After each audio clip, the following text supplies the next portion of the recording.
Bəzilərimiz iş başında həmkarlarımızın məzuniyyət yükünü daşısaq da, tətilini fərqli və faydalı keçirənlər də var, məsələn gənclərimiz. Onlar bu yayı həm dincəlmək, həm də gələcəyin texnologiyalarını öyrənmək üçün fürsətə çeviriblər. Gənclərin səbirsizliklə gözlədiyi yay festivalına start verilib.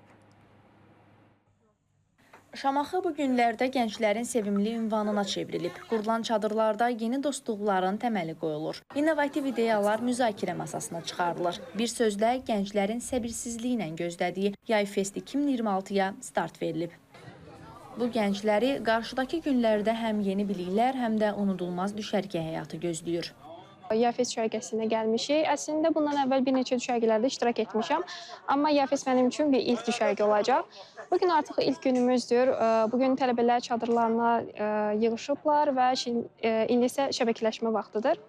Düşünürəm ki, bu festival digərlərindən daha fərqli keçəcək və burada qazandığım bilik və təcrübələr gələcəkdə mənim həyatımda və karyeramda böyük bir rol oynayacaq.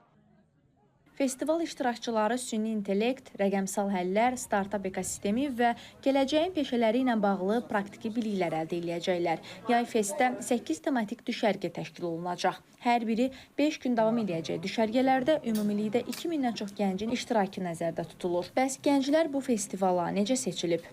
Yay Fest haqqında ilk öncə sosial mediadan bu haqda məlumat aldım və proqram diqqətimi çəkdi. Və ilk öncə qeydiyyatdan keçdim. Qeydiyyatdan keçdikdən sonra birinci mərhələni uğurla tamamladıqdan sonra müsahibə mərhələsinə dəvət olundum. Müsahibə mərhələsinə dəvət olunduqdan sonra Yay Festdə iştirakım təsdiqləndi və mənim üçün ilk düşərgədir Yay Fest.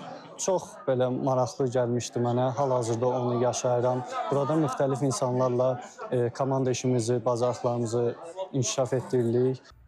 Çadır tipli düşərgədə gənclər dövlət qurumlarının, özəl sektorun və texnologiya sahəsinin aparıcı mütəxəssisləri ilə interaktiv görüşlərdə, panel müzakirələrdə, workshoplar və master-klasslarda iştirak eləyəcəklər. Eyni zamanda festival müddətində keçiriləcək idman yarışları, intellektual müsabiqələr, komanda quruculuq oyunları və konsert proqramları iştirakçıların asudə vaxtının səmərəli təşkili ilə yanaşı, onların komanda ruhunun inkişafına təkan verəcək.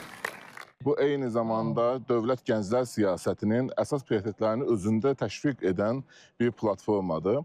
Ümumilikdə gənclər burada həm ekspertlər tərəfindən təlimlər alacaqlar, asudə vaxtlarını təşkil edəcəklər, birlikdə bir komanda ruhunun yaradılması və eyni zamanda təbii ki, həm şəxsi, həm peşəkar inkişaflarına dəstək göstərmək və dövlətçilik ənənələrini təşviq etməkdir əsas məqsədimiz.